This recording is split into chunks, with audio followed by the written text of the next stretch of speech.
Bismillahirrahmanirrahim. Assalamualaikum warahmatullahi wabarakatuh. Alhamdulillah, Allahumma sholli ala sayyidina Muhammadin wa ala alihi washabihi ajmain.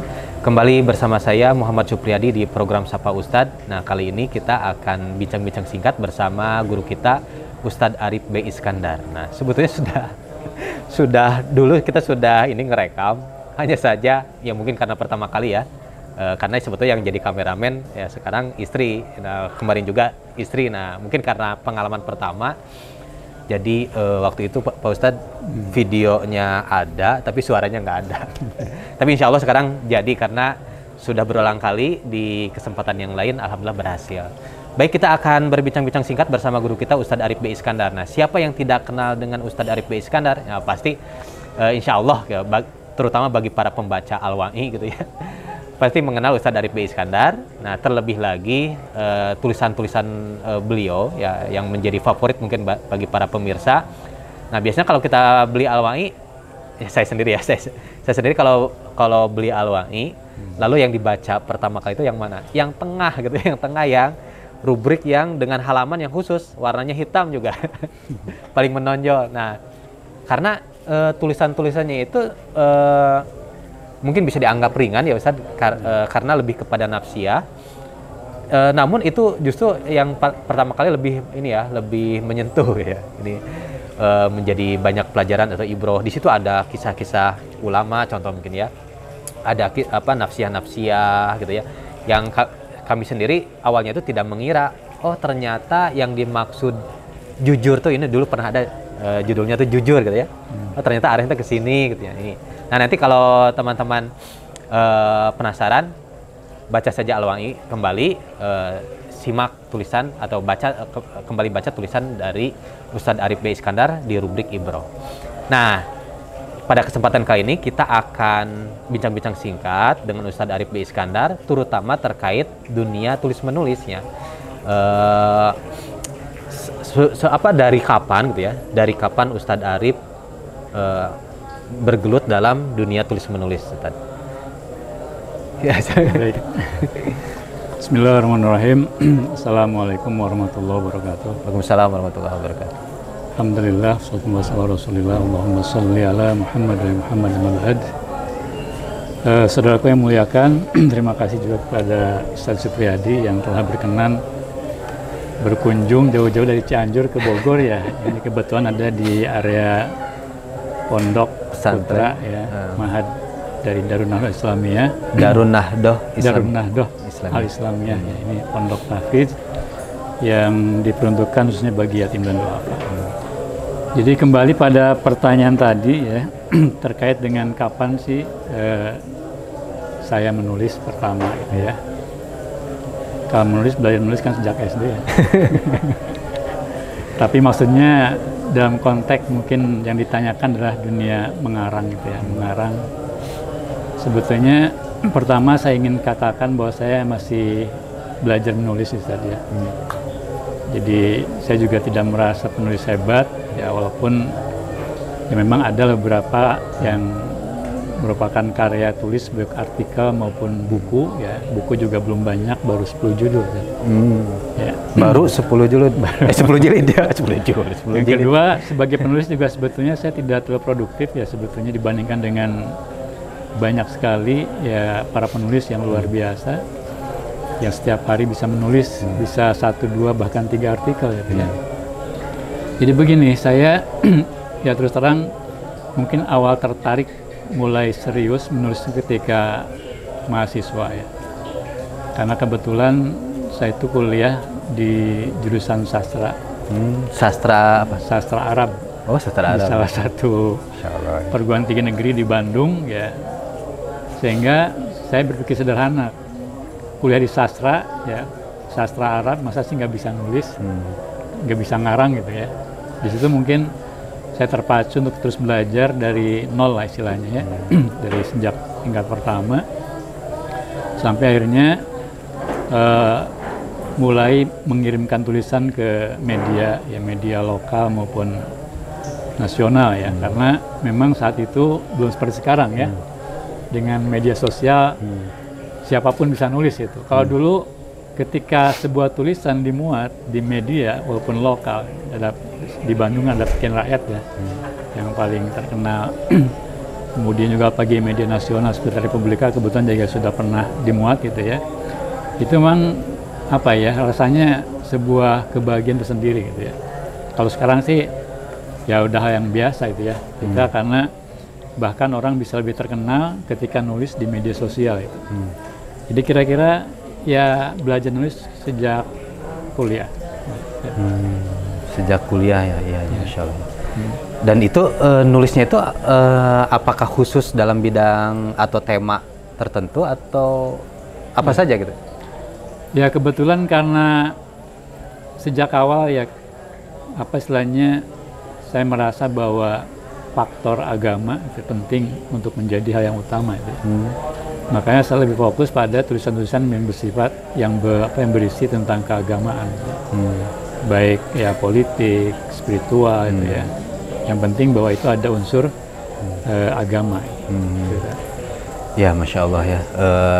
Dan waktu itu Ustadz Arif bercerita bahwa ingin sekali Ustadz Arif itu menularkan dunia tulis menulis ini ke anak-anak santri gitu ya, mungkin. Ya. Nah, kenapa ini Ustadz, mungkin bisa diceritakan? Ya sebelum itu, jadi memang ini perlu juga diketahui, jadi saya menulis dari mulai tidak bisa itu ya, sampai berapa kali dimuat tadi di media lokal pun nasional, termasuk ini Ta'adus bin Ni'mah, bukan dalam konteks menyombongkan diri, ya saya juga dulu cukup rajin mengikuti kegiatan-kegiatan perlombaan, lomba menulis ya, sampai pernah berapa kali mendapatkan penghargaan lah, baik lokal maupun nasional ya. Yang saya masih ingat itu tahun berapa ya, terakhir udah 10 tahun yang lalu kali ya. Ya karena berkesan itu karena hadiahnya waktu itu lumayan, termasuk hadiah umroh ya, walaupun waktu itu umrohnya belum terlaksana karena diganti dengan uang ya. Ya kalau udah jadi uang kan udah lain lagi ceritanya. Ya.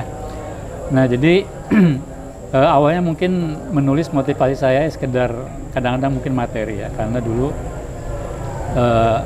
terinspirasi menulis juga sebetulnya dari keluarga saya, terutama kakak saya yang memang lebih awal terjun ke dunia terus menulis, lebih karena faktor ekonomi sebetulnya. Waktu itu kakak saya termasuk saya pribadi ke Bandung dari kampung Kuningan itu betul-betul tidak dibekali itu ya, terutama kakak saya. Jadi pas diterima ada di UNPAD, ada di IKIP, kalau sekarang UPI ya. Jadi sekedar diongkosin aja, ya, diongkosin untuk ke Bandung. Nah di situ kemudian kakak saya, terutama ya, kakak saya itu mulai mencari cara bagaimana membiayai kuliah untuk biaya kos segala macam, dan itu ternyata lewat honor dari tulis menulis. Masya Allah. Nah itu juga sebagian saya alami ya, walaupun saya tidak seproduktif kakak saya waktu itu. Nah kemudian kembali pada pertanyaan tadi ya, saya melihat akhirnya terutama karena sejak saya aktif ngaji ya, istilahnya halaqah, kemudian masuk dalam sebuah pergerakan ya, jadi aktivis dakwah, sehingga motivasi menulis itu lain gitu ya. Kalau dulu mungkin ada niat materi, termasuk ketika mengikuti perlombaan ingin dapat hadiah. Nah, sejak itu akhirnya terpikir bahwa ini adalah justru ada yang lebih besar dari sekedar motivasi materi, justru motivasi yang bersifat ruhiyah. Itu dakwah ya. Menyebarkan gagasan lewat pena itu ya. Maka ada istilah mungkin yang sering dipopulerkan itu istilah dakwah bil qalam ya. Jadi dakwah lewat tulisan. Dan itu tentu akan menjadi sesuatu yang lebih ya dari sekedar kita motivasi materi gitu. Kenapa? Karena kalau kita membuat sebuah karya tulis, apakah artikel, apakah apalagi menjadi sebuah buku itu ya, yang kemudian bisa dibaca oleh ratusan bahkan ribuan orang, itu insya Allah menjadi amal jariah selama buku itu masih dibaca itu. Dan ini saya kira kalau kita baca sejarah biografi para ulama terdahulu, mereka itu justru para penulis sebetulnya ya, para penulis. Jadi tradisi menulis itu tradisi yang sudah akrab di kalangan para ulama. Ya, misal kita tahu seperti Imam Al-Ghazali ya, yang menghasilkan tidak kurang dari 100 judul kitab ya. Ada Imam Nawawi ya, ini salah seorang ulama muktabar mazhab Syafi'i yang mengarang tidak kurang dari 500 judul kitab ya. Itu sampai usia 40 tahun udah menghasilkan 500 judul kitab. Masya Allah. Ya. Kita mungkin Ustaz Supriyadi juga atau kaum muslimin sering mendengar kitab Riyadhus Shalihin ya. Salah satu karya beliau itu dikatakan sebagai kitab yang paling dikaji di seluruh dunia. Luar biasa ya. Jadi kalau yang saya bayangkan betapa luar biasanya pahala mengalir kepada mereka, kepada para ulama.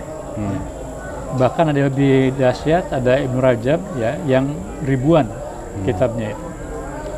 Nah ini yang seharusnya menjadi motivasi bagi siapapun yang ingin terjun ke dalam dunia tulis menulis, bahwa intinya ada penyebaran ide, ya, penyebaran gagasan dakwah bil qalam tadi, yang tentu motivasi kita adalah motivasi ruhiyah. Ini yang tadi disinggung, dipertanyakan, yang saya mencoba ingin tularkan juga di pondok ini, ya, karena terus terang walaupun dari sisi pengalaman mungkin saya cukup, ya, kalau dihitung dari tahun 90-an berarti udah sekarang berapa tahun saya? Ada 30 tahun kali ya.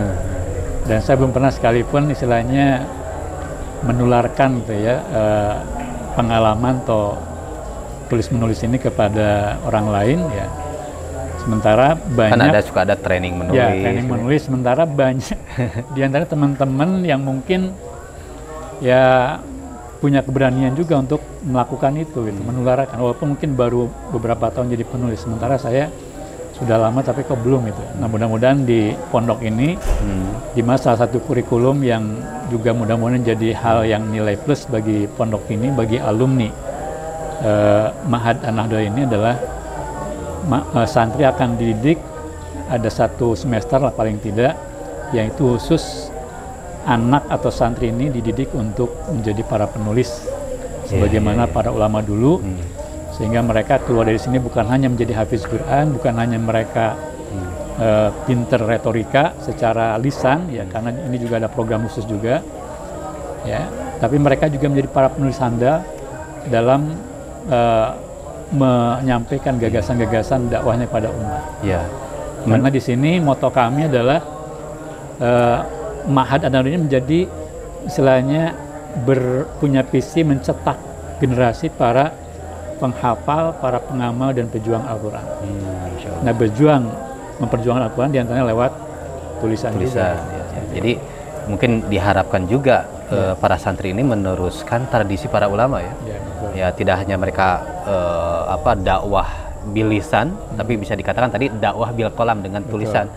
Nah, ketika mereka bisa seperti itu, nanti ke depan mereka bisa meninggalkan karya mungkin gitu ya. Insyaallah. Meninggalkan karya sebagaimana para ulama Imam Syafi'i meninggalkan karya dengan kitabnya, Imam Nawawi dengan kitabnya, sehingga kitab-kitab tersebut dibaca terus-menerus, sedangkan para ulamanya itu sudah meninggal, dan ini menjadi jariah pahala juga untuk para ulama ini. Nah ini Ustadz yang jadi pertanyaan tuh, kalau begitu ya, kalau kita ingin terjun dalam dunia menulis, apa sih yang harus dipersiapkan sehingga tulisan kita tuh atau mungkin buku karya kita tuh dibaca terus menerus, dan ini menjadi bisa jadi menjadi rujukan. Kadang kan ada buku yang hanya booming sebentar lewat gitu ya, seterusnya tuh nggak dibaca oleh generasi seterusnya gitu ya. Tapi ini kan misalkan kitab Imam Syafi'i sampai sekarang menjadi rujukan, Ar-Risalah gitu ya. Kemudian juga bahkan Syafi'iyah juga pengikut mazhabnya juga mengeluarkan syarah-syarahnya, tulisannya sampai dibaca terus-menerus sampai sekarang misalkan. Nah ini kira-kira apa yang harus dipersiapkan, lalu apa rahasianya sehingga karya kita tuh bisa betul-betul bermanfaat gitu ya untuk umat gitu ya. Ya pertama tentu kita harus istilahnya dari sisi motivasi ya. Motivasi itu harus lurus ya, kita semata-mata ikhlas, semata-mata mencari doa Allah ya, itu yang penting, sehingga ini adalah satu jalan bagi kita tadi untuk meraih amal jariah, meraih doa Allah, dan kita juga di situ akan punya kontribusi ya untuk pencerdasan umat. Adapun ini yang mungkin membedakan para penulis hari ini ya dengan dulu ya. Kalau dulu memang karena mereka itu para ulama ya, yang mereka itu betul-betul punya tradisi keilmuan yang kental. Contoh lah Imam Nawawi, ya. Kenapa beliau di usia 40 tahun itu sampai menghasilkan karya yang luar biasa, yang tentu rata-rata bermutu, ya. Rata-rata kemudian bisa dijadikan rujukan oleh umat. Karena kalau saya lihat Imam Nawawi ini, saya pernah baca biografi beliau itu, ternyata dari aspek semangat belajar itu luar biasa. Dalam beberapa tahun beliau diceritakan itu sampai jarang tidur sambil sambil berbaring. Jadi tidur sambil duduk. Jarang tidur sambil berbaring, tapi tidurnya sambil duduk. Kenapa? Karena duduk sambil beliau menulis, ya, sambil murojaah gitu, ya. Sehingga istilahnya di sela-sela kemudian beliau nulis itu ngantuk, itulah tidur beliau gitu. Kita bisa bayangkan, ya. Jadi sebentar, kalau saya justru jarang tidur sambil duduk, seringnya berbaring. Kebalik. Makanya jadi beliau itu belajar murojaah, ya, sambil tadi duduk, ya, dan jarang sekali tidur sambil berbaring. Bahkan salah satu hal yang luar biasa, di antara satu hal yang beliau paling benci itu ketika harus makan, Ustaz. Harus makan itu. Yang paling dibenci. Kenapa, Ustaz? Kenapa bisa gitu, ya? Jadi ternyata karena bagi beliau makan itu menghabiskan waktu gitu. Masya Allah. Ya. Sementara waktu itu ingin beliau tumpahkan untuk kegiatan keilmuan, baik dengan murojaah, dengan menulis kitab gitu, ya. Sampai diceritakan dalam biografi beliau, itu beliau sering makan itu disuapi sama ibunya. Karena beliau kan sampai akhir hayatnya tidak menikah, ya. Jadi dan beliau tidak sadar kalau sedang sedang makan disuapi ibunya. Karena apa? Konsentrasi fokus untuk nulis kitab, ya, untuk murojaah. Ya, mungkin Ustaz Supri juga pernah disuapi sama istrinya, ya, tidak sadar sedang makan disuapin, tapi lagi pegang HP pegang HP kita, ya. Nah, kalau ulama dulu seperti Imam Nawawi itu begitu ceritanya. Nah, jadi kalau beliau menjadi orang ulama besar, ya, itu wajar sekali, ya, karena luar biasa dari sisi mungkin bahwa cerdas, iya, ya, tapi kesungguhan beliau dalam murojaah, dalam mencari ilmu, ya, itu yang menjadikan beliau itu istimewa. Contoh lain misalnya Imam Bukhari. Imam Bukhari itu, ya, konon beliau itu kalau mendengar satu hadis, membaca satu hadis itu langsung nempel, saking cerdasnya, ya, luar biasa, ya. Tapi beliau dalam sebuah riwayat itu pernah murojaah kitab Imam Syafi'i Al-Um itu sampai 700 kali khatam. Bayangkan coba. Padahal mungkin bagi beliau satu kali baca sudah hafal. 700 kali. Artinya apa? Semangat keilmuan luar biasa. Itulah barangkali yang menjadikan kemudian mereka begitu mudah ketika menuangkan pemikirannya, ilmunya dalam sebuah tulisan, gitu. Makanya kalau sekarang mungkin, ya, saya tadi baca selintas biografi Ibnu Rajab. Jadi ketika beliau wafat itu murid-muridnya mengumpulkan karya-karya beliau, ya, kitab itu kalau usia beliau dibagi dengan karya beliau, satu hari di situ katanya, wallahu alam percaya atau tidak, itu menghasilkan setiap hari 9 kitab gitu. Ini nggak masuk akal, ya. Iya. Tapi kalau bagi saya ternyata, apalagi saya pernah dapat cerita dari guru saya Kiai Al-Mukarram Kiai Habib Abdul Rahman Syekh Taqi, itu beliau mengarang kitab saksi, ya, 3 usul fikih, yang saya ngajinya aja 2 tahun lebih. Itu kata Kiai Hafid, saya tahu cuma 3 hari nulisnya 3 hari, 3 hari 3 malam nulis kitab usul fikih yang tebalnya kurang lebih 500 halaman. Betul. Itu kan saksiyah tuh mungkin bisa dikatakan saksiyah 3 tuh paling tebal, ya. Ya, paling tebal dan ilmu yang paling luar biasa, paling rumit, paling berat gitu. Nah, kemudian menulis mafahim itu cuma 2 jam saja gitu, kitab mafahim. Nah, saya membayangkan kenapa sih ulama dulu sudah begitu mudah menulis dan bukunya itu luar biasa bermutu dan menjadi rujukan sampai puluhan bahkan mungkin ribuan tahun. Nah, itu gimana, Ustaz? Ya, karena yang saya bayangkan, jadi ulama dulu itu ketika nulis seperti kita bicara, Ustaz. Maksud saya gimana? Jadi semudah kita bicara, mereka itulah mudah menulis. Kenapa? Karena ilmunya sudah di sini semua. Udah di dalam kepala semua. Kalau kita kan di luar kepala ilmunya. Bingung apa yang dituliskan, harus nyari-nyari dulu referensi gitu ya. Mau nulis satu buku aja kita ngumpulin dulu referensinya iya, kan. Referensinya lebih ya. banyak daripada tulisan yang kita ingin buat gitu. Nah, ulama dulu yang saya bayangkan seperti itu.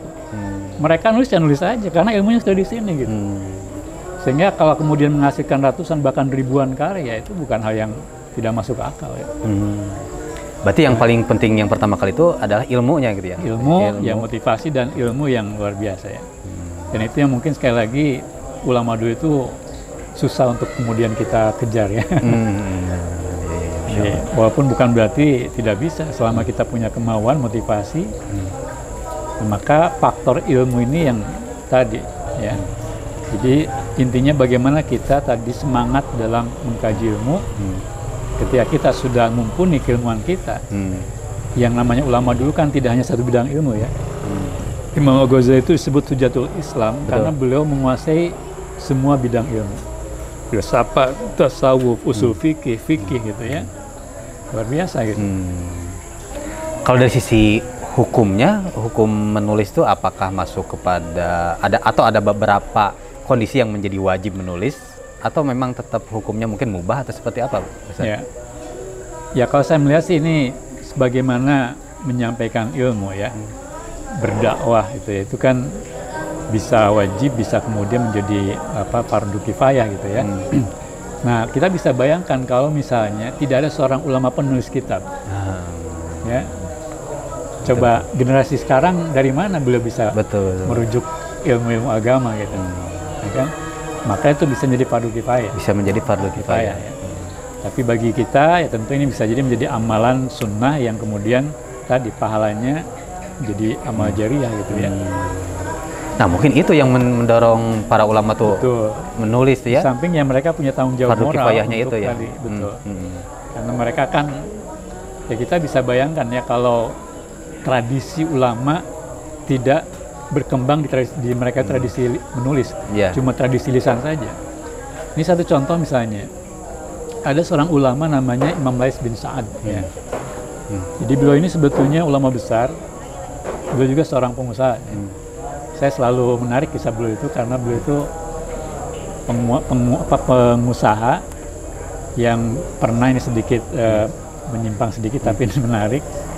Jadi beliau itu pernah omset usahanya sampai kira-kira 140 miliar tahun gitu ya. Tapi pernah suatu ketika beliau sampai tidak pernah bayar zakat ya. Tidak pernah bayar zakat. Karena menjelang haul itu hartanya diinfakkan semuanya. Luar biasa. Masya Allah. Nah yang menarik dari si beliau itu beliau seorang ulama besar yang bahkan dalam pandangan Imam Syafi'i beliau itu lebih faqih daripada Imam Malik. Kebetulan satu generasi ya, Imam Lais dengan Imam Malik. Nah menurut pandangan Imam Syafi'i, Imam Lais itu lebih faqih daripada Imam Malik. Cuma kenapa lebih terkenal Imam Malik? Kenapa? Karena beliau menghasilkan karya diantaranya Al-Muwatta. Ya. Sementara Imam Lais bin Sa'ad itu yang saya ketahui tidak pernah menuliskan pemikirannya dalam sebuah tulisan, termasuk tidak diteruskan oleh para muridnya. Sehingga tidak ada satu karya yang dianggap menonjol hasil karya Imam Lais. Padahal beliau lebih faqih daripada Imam Malik. Imam Lais itu, kalau menurut Imam Syafi'i. Tapi kan lebih terkenal seolah-olah, terutama di kalangan Ahlussunnah, Imam Malik lebih terkenal daripada Imam Lais kan. Karena Imam Lais di samping ya Imam Lais juga sebenarnya seorang mujtahid. Tapi beliau tidak menghasilkan karya-karya yang luar biasa seperti Imam Malik. Jadi artinya apa? Banyak ulama besar sebetulnya mereka itu ilmunya tidak terdokumentasikan dalam sebuah kitab, sebuah karya tulis. Jadi kalau kita membayangkan seolah-olah kan para mujtahid itu hanya 4 di kalangan Ahlussunnah. Padahal di kalangan Ahlussunnah saja mujtahid itu banyak. Puluhan bahkan mungkin belasan. Bahkan mungkin ratusan gitu. Hanya saja ada yang cuma tadi ada yang terdokumentasikan dalam sebuah karya, ada yang tidak. Ada yang diteruskan oleh murid-muridnya, ada yang tidak gitu. Jadi ini yang menjadi justru penting sekali gitu ya. Makanya menuliskan karya buah pemikiran itu seperti itu ya. Nah termasuk yang kalau kita dalam konteks Indonesia misalnya yang paling menonjol kan baru Imam Nawawi Al-Bantani ya. Beliau ini juga tidak kurang menghasilkan 100 karya. Dan beliau itu kan pernah pada masa ini disebut sebagai Sayyid Ulama Hijaz ya. Betul. Jadi pemuka ulama Hijaz, padahal beliau orang Indonesia, tapi pemuka ulama Arab. Dan kitab-kitabnya juga banyak yang dirujukan secara internasional gitu. Nah setelah era Imam Nawawi Al-Bantani itu kan hampir nggak ada, kecuali mungkin Hamka misalnya ya. Kesini kan tradisi di ulama kita lebih banyak tradisi lisan ketimbang menulis ya. Artinya ini menurut saya penting bagi generasi kita hari ini dan ke depan harus didorong untuk juga menulis. Tapi kan begini Ustadz, termasuk bagi saya mungkin sempat terlintas gitu. Toh sudah ada yang menuliskan kitab fikih, para ulama mazhab, kenapa saya harus menulis lagi mungkin karya. Nah ini apakah salah atau mungkin ada yang keliru yang harus dikoreksi atau seperti apa pemikiran seperti itu Ustaz? Ya pertama kan bukan berarti ketika sudah ada ulama kita tidak perlu ya. Karena gini ya, umat itu kan punya banyak level kecerdasan ya. Artinya apa di sini kadang-kadang mungkin bagi sebagian orang satu kitab itu begitu sulit dipahami. Tapi bisa disampaikan, ditulis ulang secara mudah sehingga bisa sampai dipahami oleh orang awam misalnya. Itu kan tugas kita. Makanya diantara kenapa muncul banyak syarah para ulama terhadap kitab-kitab tertentu, diantaranya juga untuk memberikan kemudahan generasi berikutnya gitu. Ya. Baik. Itu diantaranya. Ya, baik. Masya Allah ya. Walaupun singkat ini punya pesan yang sangat luar biasa nih. Walaupun sifat tadi ada kisah-kisah untuk memotivasi kita sehingga kita terdorong untuk menulis. Ya, tadi seperti tadi ternyata ada Imam Lais di samping Imam Malik katanya. Kenapa Imam Malik lebih dikenal gitu. Lebih mungkin karya-karyanya menjadi jariah pahala tersendiri sampai sekarang gitu ya, tidak terputus gitu ya. Karena ada tulisan gitu ya. Tulisan. Masya Allah. Baik Ustadz Arif, karena ini sudah jelang maghrib juga, apakah ada pesan buat jamaah ngaji subuh?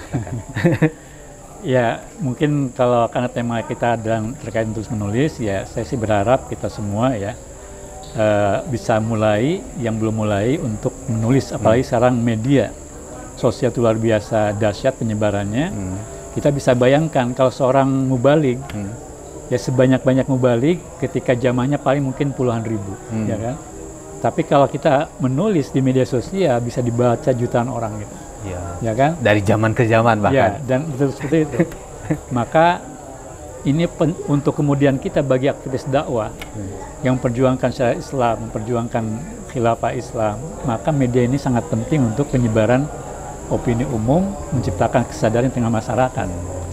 Dan ini kita bisa bayangkan kalau media sosial dibanjiri oleh ide-ide Islam, ide-ide syariat Islam, ya, khilafah Islam dan seterusnya. Ini akan lebih masif, akan lebih mudah, akan lebih cepat umat itu disadarkan. Karena jangkauannya lebih luas. Baik. Jadi mulai sekarang ya kita manfaatkan diantaranya untuk berdakwah lewat tadi dakwah bil qalam. Baik. Terima kasih Ustadz Arif. Nah ini tadi pesannya itu bahwa memang dakwah lisan itu penting ya, penting ya. Dakwah yang namanya dakwah kan menyeru gitu ya dengan lisan, tapi tidak kalah penting juga tadi dakwah, katakan dakwah bil qalam dengan tulisan-tulisan kita bisa meninggalkan karya sehingga karya tersebut bermanfaat untuk umat sekarang atau ke depan, sehingga karya ini dibaca terus, bermanfaat dan terus tadi bisa dikatakan dari masa ke masa, dan ini bisa menjadi jariah pahala tersendiri untuk kita dan tidak terputus selama karya kita dibaca bermanfaat bagi umat. Baik, demikian perbincangan singkat kali ini dengan Ustadz Arif B. Iskandar di Pondok Pesantren Darun Nahdoh Al-Islamiyah. Semoga bermanfaat.